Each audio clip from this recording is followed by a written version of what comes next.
Assalamualaikum warahmatullahi wabarakatuh. Selamat berjumpa kembali anak-anak.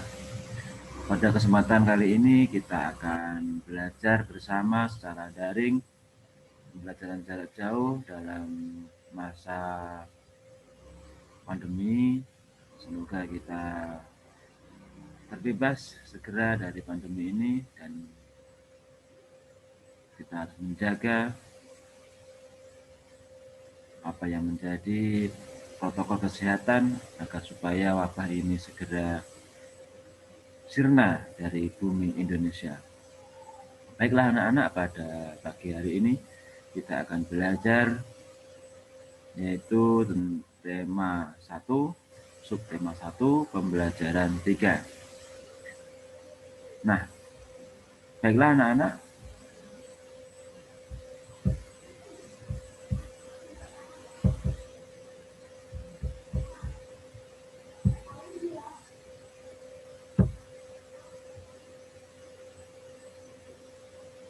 anak-anak, untuk kali ini kita akan mulai pelajaran.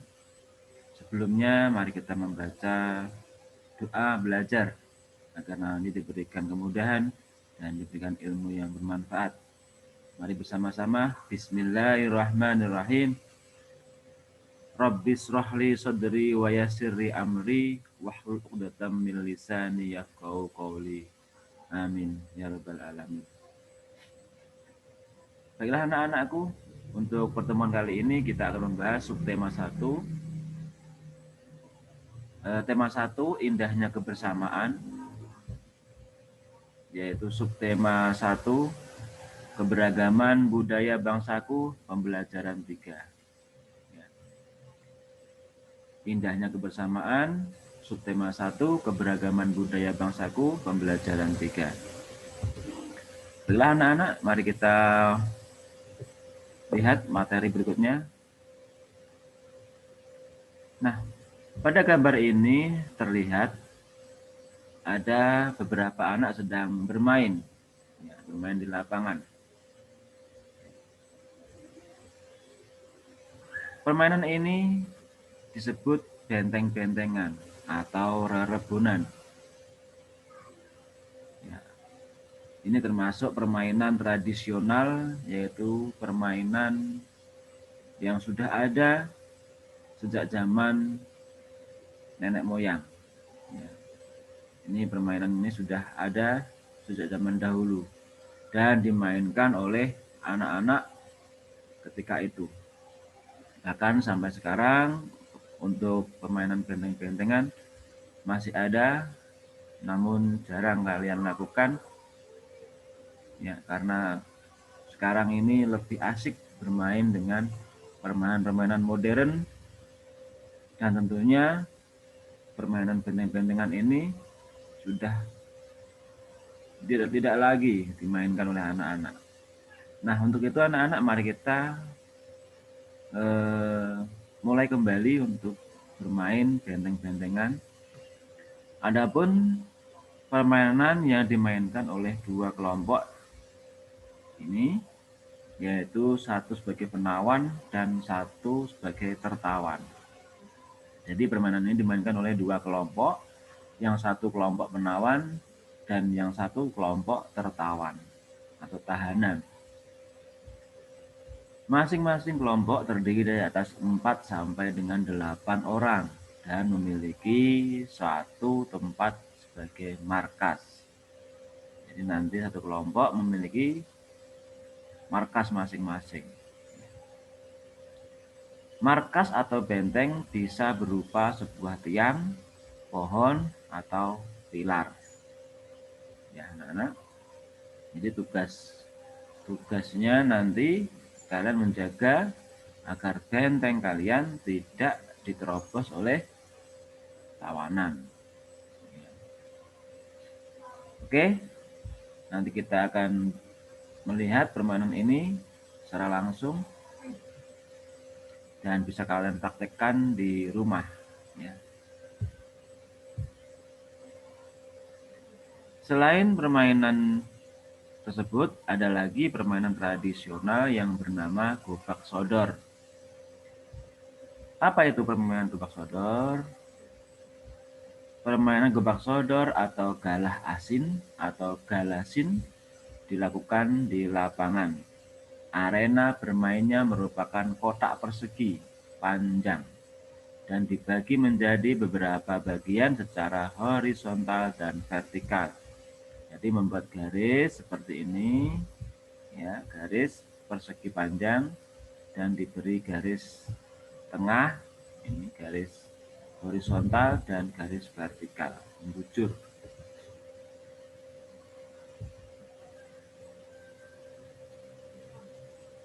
Nah, cara bermainnya nanti kalian tentunya sudah pernah melakukannya, ya, pasti bisa.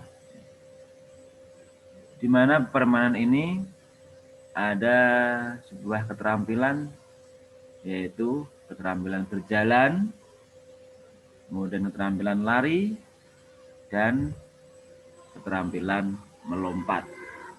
Ya. Jadi dalam permainan tradisional ini kalian tentunya akan lebih terampil dalam jalan, lari, dan melompat. Dan tentunya lebih sehat dibanding dengan permainan saat ini, yaitu bermain dengan gadget. Anak-anak bisa mencobanya di rumah dengan teman atau dengan anggota keluarga kalian. Nah, anak-anak, dalam permainan tersebut ada sebuah strategi agar kelompok kalian bisa memenangkan sebuah permainan. Tentunya hal ini bisa kamu diskusikan atau bisa kamu musyawarahkan dengan temanmu sebelumnya bermain agar kelompok kamu bisa bermain dengan hebat, menjadi terbaik dalam suatu permainan, dan bahkan menjadi kelompok yang tidak terkalahkan. Nah, kemudian sikap apa yang sebaiknya kamu tunjukkan saat kelompokmu menang atau kalah dalam permainan? Jika kelompok kamu menang, apa yang kamu tunjukkan? Dan bagaimana jika kelompokmu kalah? Kamu bisa menerima atau tidak? Ya, jika menang, apakah kalian merasa lebih hebat dibandingkan dengan yang lain? Atau sombong? Ya, seperti itu. Nah, bagaimana sikap kalian ketika kelompok kalian menang atau kalah? Diskusikan dengan temanmu atau orang tuamu di rumah. Nah, baiklah anak-anak, mari kita lanjut pada percobaan, yaitu percobaan tentang rambatan bunyi. Ya. Apakah benar bahwa bunyi itu merambat melalui udara? Nah, dalam percobaan kali ini bisa kalian lakukan, ya, antara dua orang, yang satu memegang sebuah gelas yang diberi selang, ini selang berongga. Ya. Nah, bahan-bahan apa saja yang dibutuhkan? Nah, anak-anak, ini bahan yang dibutuhkan dalam percobaan 1, yaitu selang plastik panjang 2 meter atau lebih. Langkah kerjanya, pegang salah satu ujung selang dan minta temanmu memegang ujung lainnya. Dekatkan ujung selang ke telinga. Minta temanmu berbicara melalui ujung selang yang ia pegang. Dengarkan dan catat apa yang disampaikan. Berikan hasilnya kepada temanmu untuk diperiksa. Ya, apa yang tadi sudah disampaikan bisa kamu catat atau bisa kamu langsung sampaikan hasil dari pembicaraan temanmu. Nah, percobaan yang pertama ini sebagai identifikasi bahwa apakah bunyi dapat merambat melalui udara. Bisa kamu buktikan dengan percobaan. Kemudian percobaan yang kedua, ini mengidentifikasi apakah bunyi merambat melalui benda padat. Ya, di sini yang dibutuhkan juga sama, 2 teman, namun ini berbeda. Di sini menggunakan 2 gelas atau yang biasa disebut dengan telepon mainan. Benda apa saja yang dibutuhkan? Di sini ya, sepasang 2 gelas, kemudian diikat dengan tali, yaitu tali tali dari kasur, ya, tali benang kasur bisa kalian gunakan, dan ditarik dengan kuat. Yang teman yang satu berbicara, teman yang satu mendengarkan, saling bergantian. Apakah nanti bisa menyalurkan bunyi dari temanmu sampai ke telinga temanmu itu, ya. Percobaan ini bisa kamu lakukan di rumah dan ini sangat mudah sekali cara pembuatannya, ya. Nah, anak-anak, setelah melakukan percobaan ini, nanti kalian untuk membuat laporan, ya, laporan kegiatan hasil percobaan. Nama percobaannya, misalnya ini apa? Nama percobaannya mengidentifikasi bunyi. Ya, nama percobaannya mengidentifikasi bunyi. Tujuannya apa? Untuk mengidentifikasi atau untuk membuktikan bahwa bunyi dapat merambat melalui apa. Jadi percobaan yang kamu lakukan, percobaan 1 atau percobaan 2. Jika percobaan 1, maka untuk mengidentifikasi bunyi dapat merambat melalui udara. Alat dan bahan. Alat dan bahan yang dibutuhkan apa saja disiapkan di sini. Alat dan bahan. Dan langkah kerjanya. Bagaimana cara kerjanya? Jadi cara kerjanya bisa kamu tulis di sini. Ya. Temanmu, ya, 2 orang, ya, misalnya membuat kalimat di sini, 2 orang sambil memegang, ya, misalnya percobaan 1, 2 selang.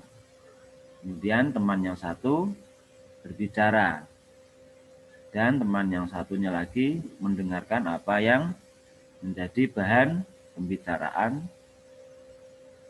ya, lalu kemudian disampaikan apakah pembicaraan itu sama dengan apa yang dibicarakan. Oke, kemudian hasil percobaan. Hasil percobaan bagaimana? Yang kamu sudah buktikan. Ya. Misalnya bunyi dapat terdengar melalui selang udara dari teman A ke teman D. Itu hasil percobaan. Kesimpulannya apa? Kesimpulannya berarti bunyi dapat merambat melalui udara atau melalui benda padat, tergantung dari percobaan 1 atau percobaan 2. Ini kalian tulis di buku tulis kalian, nanti di foto, hasilnya dikirim ke grup, ya.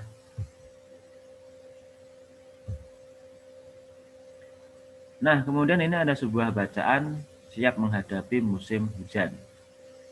Ini nanti bisa kamu baca. Dan tugas kalian juga nanti membuat gagasan pokok, ditulis di buku ini, gagasan pokok dan gagasan pendukung. Kamu cari dari bacaan ini, dari paragraf pertama, paragraf 2, paragraf 3, kamu cari gagasan pokok dan gagasan pendukung. Ya. Yaitu dengan cara apa? Dengan cara yang sudah saya sampaikan bahwa gagasan pokok itu berada di awal paragraf atau di akhir paragraf. Ya, setelah menemukan gagasan pokok, Berarti selain itu adalah gagasan pendukung. Baiklah anak-anak, untuk pertemuan kali ini saya akhiri. Semoga bermanfaat. Assalamualaikum warahmatullahi wabarakatuh. Dadah.